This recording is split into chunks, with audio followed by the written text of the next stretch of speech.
ఈ రాష్ట్రంలో ప్రతిపక్ష హోదా కూడా రానటువంటి ఒక ప్రతిపక్ష పార్టీల్లో ఒకటైనటువంటి వైఎస్ఆర్ కాంగ్రెస్ పార్టీ నాయకుడు 5 సంవత్సరాల కాలం రాష్ట్రంలో ముఖ్యమంత్రిగా పనిచేసి 11 స్థానాలకు ప్రజలు పరిమితం చేస్తే అది ప్రజల తప్పు, నాది కాదు అని చెప్పి సభ్య సమాజం తిరస్కరించబడ్డటువంటి వ్యక్తి నిన్న ఆయన హావభావాలు మీడియా సమావేశంలో చూస్తూ ఉంటే ఒకంత నాకు కూడా ఆశ్చర్యం వేసింది. ఇతను నోట్లో వేలు పెడితే కొరకలేడా అన్నంత ఆయన మృదువుగా మాట్లాడుతున్నాడు. పాపం ఆ మృదుత్వం వెనుకున్న కర్కశత్వాన్ని ప్రజలు ఇంకా మర్చిపోలే, కానీ ఆయన మర్చిపోయాడు పాపం. అది ఉన్నటువంటి విషయం. అసలు అంతా తానే అయినట్టు ఇవాళ ప్రజలు ఆయన్ని మోసం చేసి ఓడించినట్లు అతి దీనంగా తనకి ఏమీ తెలియదు, నేను పాలు తాగే పసిబిడ్డను అన్నట్టుగా మాట్లాడాడు. మళ్ళీ ప్రజలకే వదిలేస్తాను అంటాడు. ప్రజలే కదా తీర్పిచ్చింది, ఈ రాష్ట్ర ప్రజానీకమే కదా కూటమి నాయకత్వాన్ని బలపరిచింది, తెలుగుదేశం పార్టీ జాతీయ అధ్యక్షుడిని ముఖ్యమంత్రిని చేసింది. మరి ఈనాడు ప్రజలు తప్పు చేశారనే విధంగా నువ్వు ఇంకా అదే భాషలో ఉంటే రాజకీయాల్లో మనుగడ కోసం, ఉనికి కోసం నువ్వు పడేటువంటి పాట్లే కనబడతాయి తప్ప నీ అమాయకత్వాన్ని గుర్తించలేనంత అమాయకులు కాదు ఆంధ్రప్రదేశ్ రాష్ట్ర ప్రజలు.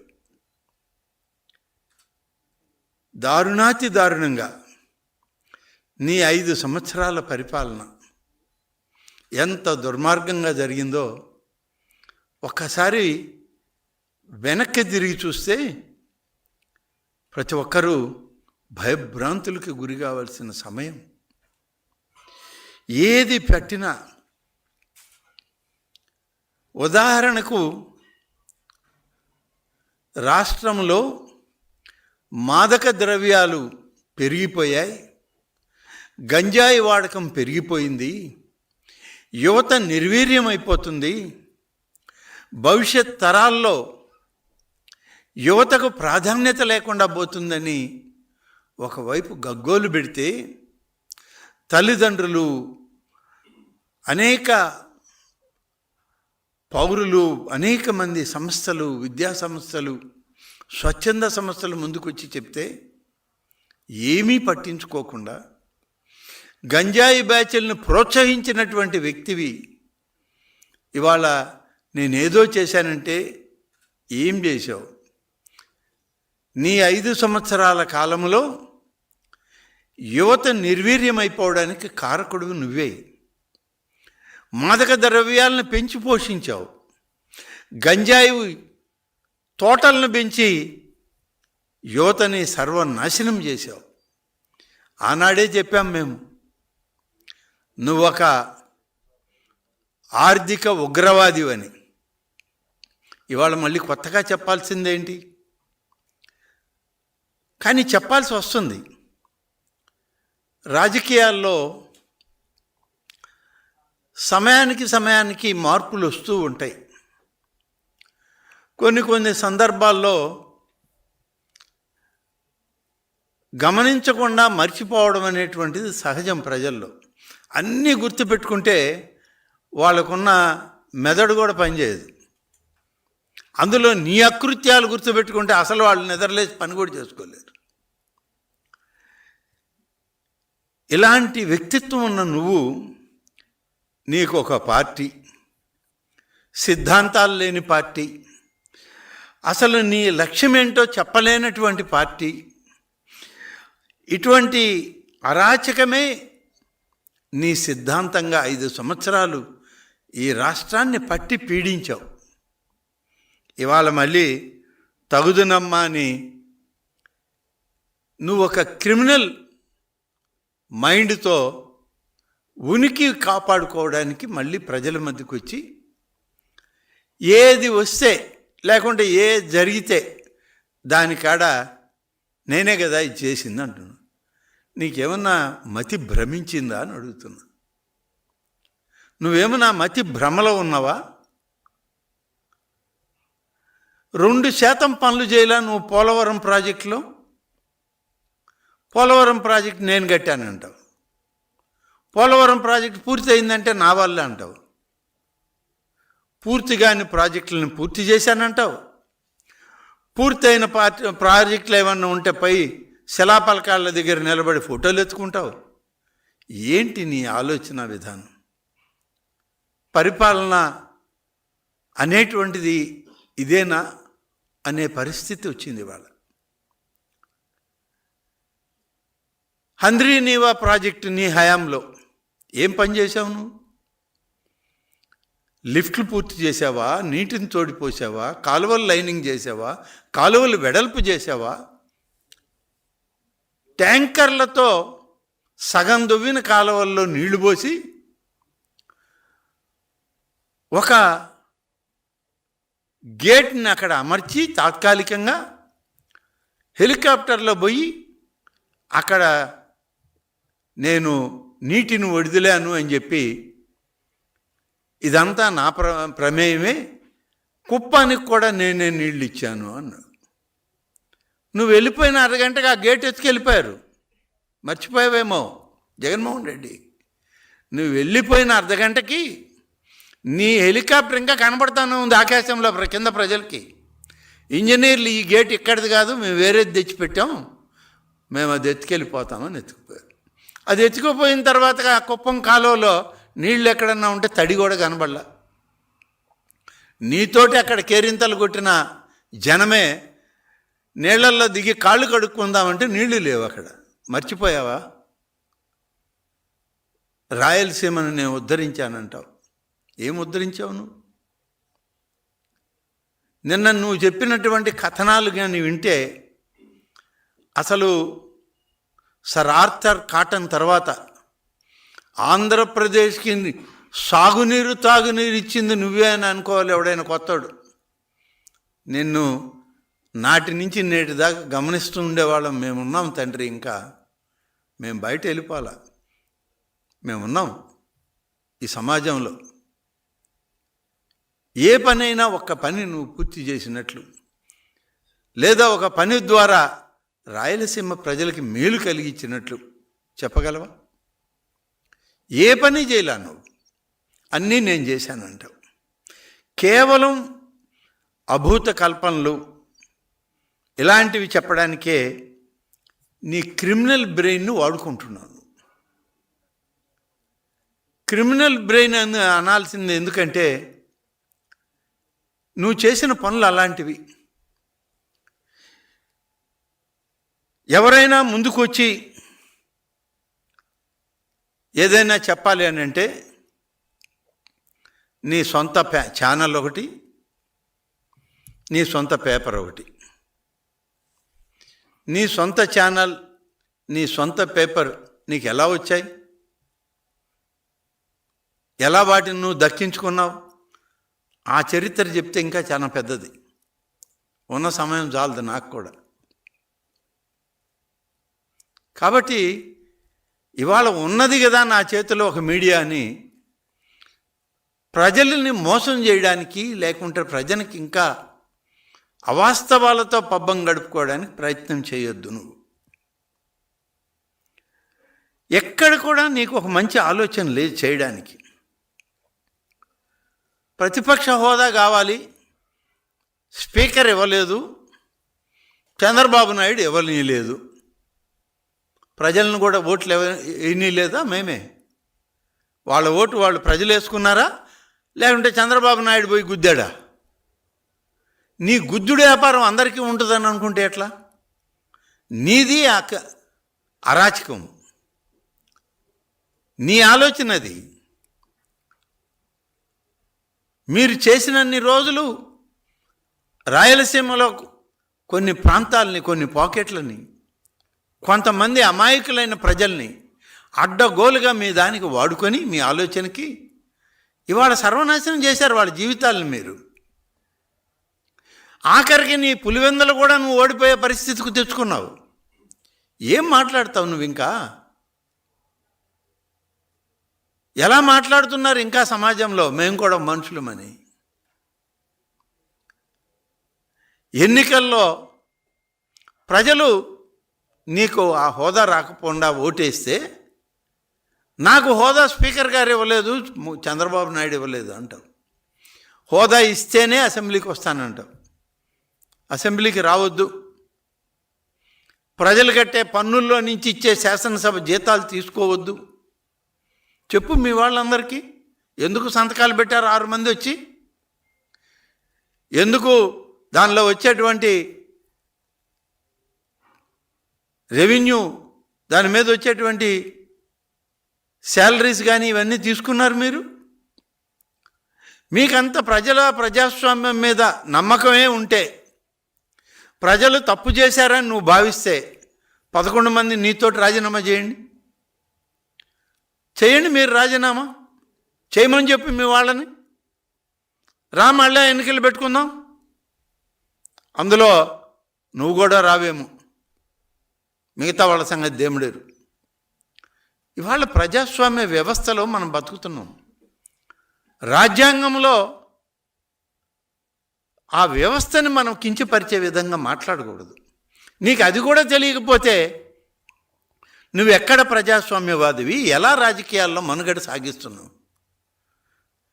ఇవాళ ప్రజాస్వామ్య విలువల్ని కాపాడాలనేటువంటి వాళ్ళు నీ గురించి ఒకసారి ఆలోచిస్తే బాధపడుతున్నారు, కన్నీటి పరిమితం అవుతున్నారు. దీనిక రాజ్యాంగాన్ని డాక్టర్ బాబాసాహెబ్ అంబేద్కర్ మనకిచ్చింది. ఇదా మనం ప్రజాస్వామ్య దేశం కావాలనుకున్న కోరుకున్నది అని ఇవాళ పూర్వపు నాయకులు ఎవరైనా ఇంకా చివరి స్థాయిలో వాళ్ళ ప్రాణాలతో బతుకుంటే వాళ్ళు కన్నీటి పరిమితం అవుతున్నారు. ఇది కూడా చూడాల్సి వచ్చిందే. మనం కూడా అందరితోటి దాటిపోయి ఉంటే ఈ విపత్కరమైనటువంటి వికృత చేష్టల్ని చూడకుండా పోయి ఉంటే బాగుండేదే అనుకుంటున్నారు. నీకు ఇంకా అర్థం కావడంలో అది. నీకు 11 స్థానాలు ఇచ్చినప్పుడే అర్థమై ఉండాలి, కానీ ఇంకా అర్థం కాలేదు. దురదృష్టం అది, చాలా బాధాకరం. ఈ రాష్ట్రంలో పరిశ్రమలు లేవు. పరిశ్రమలు పెట్టడానికి వచ్చిన వాళ్ళు పారిపోయారు. ఎప్పుడయ్యా పారిపోయింది? ఎప్పుడు పారిపోయారు? గతంలో 2014 నుంచి 2019 వరకు చంద్రబాబు నాయుడు గారు ముఖ్యమంత్రిగా ఉన్నప్పుడు ఈ రాష్ట్రంలో కొత్తగా ఏర్పడిన రాష్ట్రం, అన్ని రకాల ఆర్థిక వనరులు లేనటువంటి రాష్ట్రంగా దీన్ని మనం అభివృద్ధి చేయాలని నిరంతరం శ్రమించిన వ్యక్తి నాటి ముఖ్యమంత్రి, నేటి ముఖ్యమంత్రి చంద్రబాబు నాయుడు. నీ హయాంలో 5 సంవత్సరాల్లో ఒక్క పరిశ్రమ పెట్టినట్టు చూపి. పెట్టడానికి వచ్చిన పరిశ్రమలు వెళ్ళిపోయాయి నీ హయాంలో. ఆఖరికి బనీన్లు, డ్రాయర్లుగా తయారు చేసే కంపెనీలు కూడా వెళ్ళిపోయినాయి ఇక్కడి నుంచి. సిగ్గుపడ్డంలా నువ్వు ఇంకా పెద్ద పరిశ్రమలు తెచ్చిన పరిశ్రమలు ధర్మేశావు. ఇవాళ మళ్ళీ నిరంతరం కృషి చేస్తున్నారు. ఒకరు ఈ రాష్ట్ర ముఖ్యమంత్రిగా, మరొకరు ఈ రాష్ట్ర ఐటీ మంత్రిగా దేశ విదేశాల్లో తిరుగుతున్నారు. పారిశ్రామికవేత్తలను కలుస్తున్నారు. ఆ దేశాధ్యక్షుల్ని, దేశ ప్రధానులను కలిసి భారతదేశంలో పెట్టుబడులు పెట్టండి, మా రాష్ట్రంలో పెట్టుబడులు పెట్టండి, మా యువతకి భవిష్యత్తును చూపిండి అని పెద్ద పెద్ద పారిశ్రామికవేత్తలను కలిసి పరిశ్రమలు తీసుకురావడానికి, పెట్టుబడులు పెట్టడానికి వాళ్ళందరినీ తీసుకొస్తూ ఉంటే ఇవాళ బ్యాంక్ ఆఫ్ బరోడా లాంటి సంస్థ సర్వే చేసి, అయ్యా భారతదేశంలో 3 రాష్ట్రాలు పెట్టుబడులు పెట్టేటువంటి రాష్ట్రాల్లో ముందున్నాయి. ఒకటి ఆంధ్రప్రదేశ్, రెండవది ఒరిస్సా, మూడవది మహారాష్ట్ర. ఆంధ్రప్రదేశ్ కోర్ 25.3% ఉంటే 13%కి నిలిచిపోయిన ఒరిస్సా, 12%కే నిలిచిపోయిన మహారాష్ట్ర, భారతదేశ ఆర్థిక రాజధాని కలిగినటువంటి మహారాష్ట్ర, ముంబై నగరం, అక్కడనే పెట్టుబడులు లేవు. ఆంధ్రప్రదేశ్లో పెట్టుబడులు పెట్టడానికి ఇవాళ పారిశ్రామికవేత్తలు ముందడుగు వేసి వస్తున్నారని అంటే ఇది తెలుగుదేశం పార్టీ విజయం. చంద్రబాబు నాయుడు గారు, లోకేష్ గారు చేసేటువంటి ఒక ప్రయత్నం, ఈ రాష్ట్ర అభివృద్ధి కోసం నిరంతరం చేసేటువంటి ఒక ప్రక్రియ. నిన్న చూశాను ఆయన ప్రెస్ మీట్లో, భోగాపురం ఎయిర్పోర్ట్ ఆయనే కట్టేశాడు అన్నాడు. భోగాపురం ఎయిర్పోర్ట్ నువ్వు కట్టావో లేదో మాకు తెలియదు, కానీ విశాఖపట్నానికి కోతవేటు దూరంలో ఇంకొక విమానాశ్రయం ఎందుకని ప్రశ్నించడం మాత్రం మాకు తెలుసు. జనాన్ని మోసం చేయడానికి, ఉత్తరాంధ్ర ప్రజల్ని మోసం చేయడానికి చంద్రబాబు తెచ్చినటువంటి ప్రాజెక్ట్ అన్నావు. మరి ఇవాళ భోగాపురం విమానాశ్రయం నేను కట్టాను అంటున్నావు. భోగాపురం అంతర్జాతీయ విమానాశ్రయం 200 పైచిలుకు విమానాలు ఒకేసారి దిగి పార్కింగ్ చేసుకునే అవకాశం ఉన్నటువంటి ఆ విమానాశ్రయం భారతదేశంలోని అతిపెద్ద అంతర్జాతీయ విమానాశ్రయంగా రూపాంతరం చెందింది. ఇవాళ కేంద్ర ప్రభుత్వం, రాష్ట్ర ప్రభుత్వం, అక్కడ ఉన్నటువంటి సివిల్ ఏవియేషన్ మంత్రి శ్రీ రామ్మోహన్ నాయుడు, ఇక్కడ రాష్ట్ర ముఖ్యమంత్రి శ్రీ చంద్రబాబు నాయుడు గారు, లోకేష్ గారు ప్రధానమంత్రిని ఒప్పించి నిధులు సమకూర్చుకొని ఈ రాష్ట్ర నిధులతో కలిపి భోగాపురం విమానాశ్రయం చేస్తే నువ్వేమన్నావు ఎన్నికలప్పుడు ఒకసారి గుర్తు చేసుకో.